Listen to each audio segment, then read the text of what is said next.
Hello friends, எல்லோரும் எப்படி இருக்கிறீங்க? Welcome back to my channel Kifa vlogs.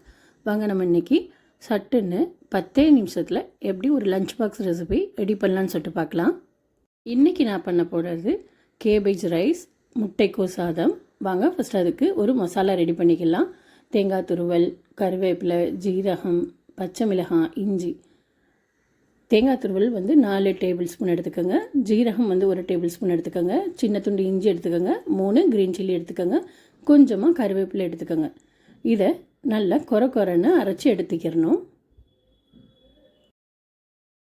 இதை மையாக அரைக்கக்கூடாது, கொரன்னு அரைச்சி எடுத்துக்கணும். தண்ணி விட்டு அரைக்கக்கூடாது.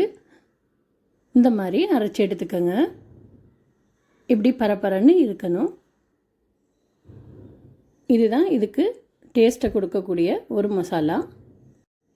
இப்போ இந்த சாதத்துக்கு தேவையான கோஸ் கொஞ்சமாக எடுத்துக்கோங்க. எடுத்து அதை நீளவாக்கில் கட் பண்ணிக்கணும். சின்ன சின்னதாக கட் பண்ணிக்கோங்க. நீளவாக்கில் நல்லா நைஸாக கட் பண்ணிக்கோங்க. இந்த மாதிரி உதிரியாக நல்லா கட் பண்ணிக்கோங்க. இதே மாதிரி ஒரு பெரிய பல்லாரி வெங்காயத்தை இந்த மாதிரி நீளவாக்கில் வெங்காயம், கோஸ் இதெல்லாம் ரெடி பண்ணி எடுத்து வச்சுக்கோங்க. சாதத்தையும் வடித்து எடுத்து வச்சுக்கோங்க. அப்போ தான் நம்ம சமைக்க சொல்ல எல்லாமே ரெடியாக இருந்தால் டக்குன்னு செஞ்சிடலாம். இப்போது தாளிப்புக்கு தேவையான பொருட்களை பார்க்கலாம். இதுக்கு 1 டேபிள் ஸ்பூன் கடுகு, 1 டீஸ்பூன் சோம்பு, 1 டேபிள் ஸ்பூன் உளுந்து, 1 டீஸ்பூன் கடலைப்பருப்பு, சன்னா தால், 3 காய்ந்த மிளகாய், சின்ன துண்டு பட்டை, 2 ஏலக்காய், கொஞ்சமாக கருவேப்பிலை, கொஞ்சமாக கேஷ்யூ நட் அது இருந்தால் சேர்த்துக்கோங்க. இப்போ ஸ்டவ் ஆன் பண்ணி கடாய் வச்சு கடாய் ஹீட் ஆகணுன்னு 1 டேபிள் ஸ்பூன் கீ சேர்த்துக்கோங்க. கொஞ்சமாக கோகோனட் ஆயிலும் சேர்த்துக்கோங்க. சேர்த்து இதோட நம்ம தாளிப்புக்கு தேவையான பொருட்களையும் இதோட சேர்த்துக்கிறணும். சேர்த்து லைட்டாக ஃப்ரை பண்ணிக்கோங்க. இப்போ இதோட நம்ம கட் பண்ணி வச்சுருந்த ஆனியனை இதோட சேர்த்துக்கிறணும். இதையும் லைட்டாக சாட்டே பண்ணிக்கோங்க. வெங்காயம் லைட்டாக கலர் சேஞ்ச் ஆனோடனே கட் பண்ணி வச்சுருந்த கோஸையும் இதோடு சேர்த்துக்கிறணும். முட்டைக்கோஸையும் இதோடு சேர்த்துக்கோங்க. இப்போ இதோட கொஞ்சமாக உப்பு சேர்த்துக்கோங்க. ஏன்னா சாதத்துலேயும் ஏற்கனவே உப்பு சேர்த்து தான் நம்ம சாதம் ரெடி பண்ணியிருப்போம். அதனால் இதுக்கு தேவையான உப்பை கொஞ்சமாக சேர்த்து நல்லா சாட்டே பண்ணிக்கோங்க.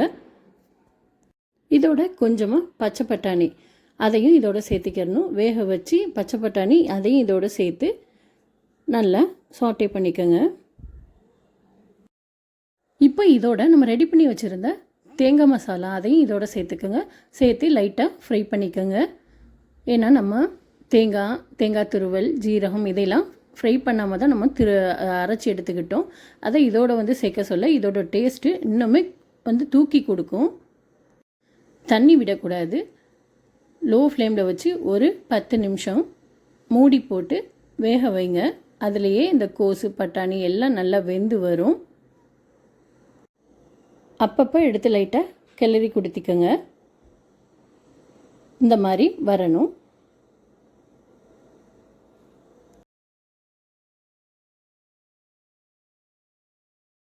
இப்போ இதோட நம்ம வேக வச்சுருந்த ரைஸ் சாதத்தை சேர்த்துக்கணும். நான் இன்றைக்கி பொன்னி ரைஸ் தான் இதோட சேர்த்துக்கிட்டேன். நீங்கள் பாஸ்மதி ரைஸ் அதை கூட இதோட சேர்த்துக்கலாம். நல்லாவே வரும். சாதத்தை நல்லா உதிரியாக வடித்து எடுத்துக்கோங்க. அப்போ தான் இதோட டேஸ்ட் இன்னுமே நல்லாயிருக்கும், பார்க்கவும் நல்லாயிருக்கும். இந்த மாதிரி எல்லாத்தையும் நல்லா மிக்ஸ் பண்ணிக்கோங்க. இறக்குறதுக்கு முன்னாடி ஒரு கைப்பிடி கொத்தமல்லியை சின்ன சின்னதாக கட் பண்ணி அதையும் இதோட சேர்த்துக்கிறணும். சேர்த்து நல்லா மிக்ஸ் பண்ணி ரெடி பண்ணிக்கோங்க.